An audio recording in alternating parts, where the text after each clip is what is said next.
Le jour du mariage. Un moment que l'on imagine rempli de joie, d'amour et de célébration. C'est le point culminant de mois, parfois d'années de préparation. Pourtant, pour ceux qui ont grandi avec des parents au profil narcissique, ce jour de rêve peut se transformer en un véritable champ de mines émotionnelles. Les mariages sont, par nature, des événements chargés d'émotions et d'attention. Or, ce sont précisément ces deux éléments, les émotions intenses et l'attention focalisée sur autrui, que les personnalités narcissiques gèrent avec le plus de difficulté. Que votre mariage soit une cérémonie intime et décontractée ou une grande fête fastueuse, les comportements de parents narcissiques peuvent malheureusement ternir cette journée si spéciale. Bien sûr, le narcissisme se manifeste de multiples façons, et chaque situation est unique. Cependant, les thèmes centraux restent les mêmes. Un sentiment que tout leur est dû, un manque cruel d'empathie, un besoin insatiable d'admiration, une tendance à la colère, l'arrogance et un égoïsme profond. Ces traits de caractère ne disparaissent pas comme par magie le jour du mariage.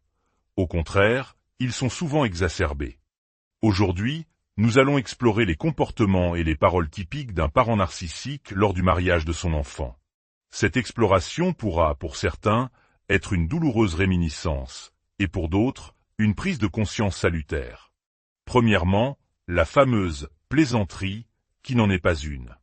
Les parents narcissiques excellent dans l'art de la dévalorisation, souvent déguisée en humour.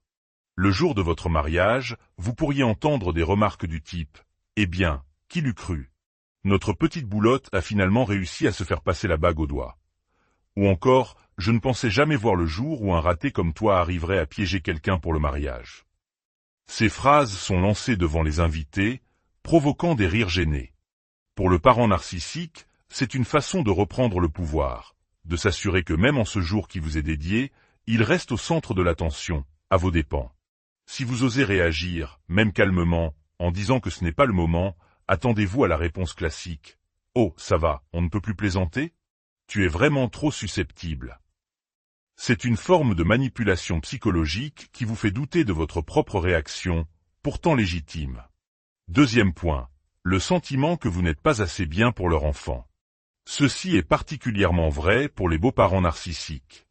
Vous risquez d'être traité avec un snobisme à peine voilé, ou avec des sous-entendus constants. Par exemple, « Mon fils a toujours eu un cœur tendre, il est toujours attiré par les âmes en peine qu'il faut sauver. » Le message est clair, leur enfant vous fait une faveur en vous épousant. Cette dynamique est d'autant plus destructrice si votre partenaire est l'enfant en or du parent narcissique, celui qui a toujours été idéalisé. Dans leur esprit déformé, vous n'êtes pas en train de vous marier. Vous êtes en train de leur voler leur enfant, leur précieuse source de validation. Ils peuvent même verser des larmes le jour du mariage, non pas de joie, mais de tristesse feinte à l'idée de perdre leur enfant. Troisièmement, un phénomène malheureusement classique, l'obsession de la mère de la mariée pour sa propre tenue. Pour une mère narcissique, le mariage de sa fille n'est pas l'occasion de célébrer sa fille, mais une opportunité de briller elle-même. Elle passera des mois à parler de sa propre robe, de son régime, de ses rendez-vous esthétiques, allant jusqu'à dire, sans la moindre ironie, « Tous les yeux seront rivés sur moi ». Pendant les essayages de la robe de la mariée, elle ramènera constamment la conversation à sa propre tenue. Et le jour J, ne soyez pas surpris si elle tente de surpasser la mariée, que ce soit par une robe plus extravagante, plus sexy ou plus dramatique. Pour une personne narcissique, il est intolérable de ne pas être le centre de l'attention, même au mariage de son propre enfant. Quatrièmement, les commentaires incessants sur votre corps et votre alimentation. C'est une signature des parents narcissiques. La période précédant le mariage, où la pression sur l'apparence est déjà forte, devient pour eux un terrain de jeu idéal. Attendez-vous à des pics comme « Tu es bien désinvolte avec ce plat de pâtes. Tu es sûr que ça va rentrer dans ta robe sirène ?» Ou pour le marié, « Continue comme ça avec le barbecue, mon grand, et il faudra prévoir une doublure pour ton smoking. » Peu importe que vous soyez jugé trop gros ou trop mince, le simple fait de commenter votre corps est une violation de votre intimité, un rappel de leur sentiment de possession sur vous, même à l'âge adulte. Ces remarques, que vous avez probablement entendues toute votre vie, sont particulièrement déstabilisantes en un jour censé être heureux. Cinquièmement, vous ne pourrez jamais faire les bons choix. C'est le dilemme insoluble. Si vous organisez un mariage grandiose avec une grande attention aux détails, on vous accusera d'être prétentieux, superficiel et d'avoir besoin de beaucoup d'attention.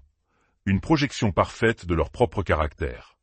À l'inverse, si vous optez pour une cérémonie simple et intime, vous aurez droit à des commentaires dédaigneux. Franchement, comment peut-on savoir si c'est un simple barbecue dans le jardin ou un véritable mariage? Quoi que vous fassiez, ce sera critiqué. Sixièmement, le retrait passif-agressif. Un parent narcissique qui sent que l'attention lui échappe peut soudainement devenir maussade, boudeur ou distant. Alors que tout le monde vous célèbre, vous le verrez peut-être dans un coin, l'air sombre. Il ne supporte pas d'être un second rôle. Vous pourriez alors, même le jour de votre mariage, vous retrouver à retomber dans votre rôle d'enfant, essayant de consoler, de rassurer et de remonter le moral de votre parent, détournant votre énergie et votre attention de votre propre bonheur. Septièmement, le plaisir sadique du « je te l'avais bien dit ». Dans leur quête éternelle de domination, les narcissiques ont besoin d'avoir toujours raison. Et soyons honnêtes, lors d'un mariage, il y a presque toujours un petit imprévu. La météo, un problème avec le traiteur, des fleurs qui ne sont pas les bonnes. Au lieu de vous soutenir, le parent narcissique sera le premier à vous dire « Je te l'avais bien dit qu'il pleut toujours dans cette région en juin, ou tes amis sont vraiment égoïstes, j'avais raison de te le dire. » Huitièmement, ils s'attaqueront à votre partenaire. Soit ils le dévaloriseront ouvertement avec des blagues, comme « Ah, tu as finalement trouvé quelqu'un d'assez stupide pour t'épouser », soit, à l'extrême opposé, ils développeront une obsession étrange pour lui ou elle. Dans sa version la plus malsaine, cela peut se traduire par une attitude ouvertement séductrice envers votre fiancé. Ou alors, ils essaieront de se l'approprier, en lui montrant un intérêt excessif qu'ils ne vous ont jamais porté, comme pour vous prouver qu'ils peuvent vous voler même votre partenaire. C'est une manifestation de leur jalousie et de leurs frontières interpersonnelles floues. Neuvièmement, la compétition avec votre partenaire. Le mariage symbolise une perte de contrôle pour le parent narcissique. Il peut alors entrer dans une compétition bizarre avec votre conjoint, avec des phrases comme « J'espère que tu sais que je suis la seule personne qui sait vraiment comment prendre soin d'elle quand elle est malade. » Votre partenaire peut alors se sentir obligé de prouver constamment qu'il est à la hauteur, ce qui est épuisant et totalement inutile. Dixièmement, la révélation de secrets personnels et embarrassants. Une forme courante de trahison dans une relation narcissique est le partage de confidences. Lors d'un discours au dîner de répétition ou à la réception, votre parent pourrait se lancer dans des anecdotes humiliantes sur votre énurésie infantile, vos troubles alimentaires, ou d'anciennes relations que vous préféreriez oublier. C'est une pure démonstration de pouvoir, une façon de vous rappeler qu'il détient des informations sur vous et peut les utiliser à tout moment pour vous humilier. Onzièmement, la crise de nerfs. Parfois, l'accumulation d'émotions, le manque d'attention, ou un minuscule détail qui ne va pas dans leur sens peut provoquer une véritable crise de colère ou de larmes. Un léger accroc dans le protocole, une place à table qui ne leur convient pas, et voilà qu'ils font une scène. Immédiatement, tout le monde doit s'arrêter et se concentrer sur eux pour les calmer. Une fois de plus, ils réussissent à ramener toute l'attention sur eux. Douzièmement, amener un invité surprise problématique. Beaucoup de parents narcissiques sont divorcés. Malgré votre demande de garder une atmosphère paisible, ne soyez pas surpris si votre parent insiste pour venir avec son nouveau partenaire, que vous connaissez à peine, sachant pertinemment que cela mettra votre autre parent extrêmement mal à l'aise. Leur manque d'empathie signifie qu'ils se moquent de gâcher l'ambiance de votre journée. Seul leur propre désir compte. Et enfin, treizièmement, imposer leur propre goût et volonté dans l'organisation. Si vous voulez un mariage à la mairie, ils voudront une grande salle. Si vous voulez un menu végétarien, ils exigeront de la viande. Si vous n'intégrez pas leurs suggestions, vous ferez face soit à un chantage affectif passif-agressif, soit à une rage ouverte, surtout s'ils participent financièrement. La phrase « je paie », donc je décide, est une arme redoutable entre leurs mains. Faire face à cela est incroyablement difficile. Parfois, la seule solution semble être de s'enfuir et de se marier en secret. Mais même là, vous n'êtes pas à l'abri des reproches éternels pour les avoir exclus. Il n'y a pas de solution parfaite. Le plus important, en ce jour, est de vous souvenir que cette journée vous appartient, à vous et à votre partenaire. C'est un test crucial pour votre couple. Si vous traversez cette épreuve ensemble, en vous soutenant mutuellement, vous construisez les fondations d'une équipe solide. Apprenez à poser des limites, à accepter que vous ne pouvez pas les changer, et entourez-vous de personnes qui vous aiment et vous soutiennent véritablement. Le mariage, avec un parent narcissique, peut transformer un conte de fées en une comédie bien sombre.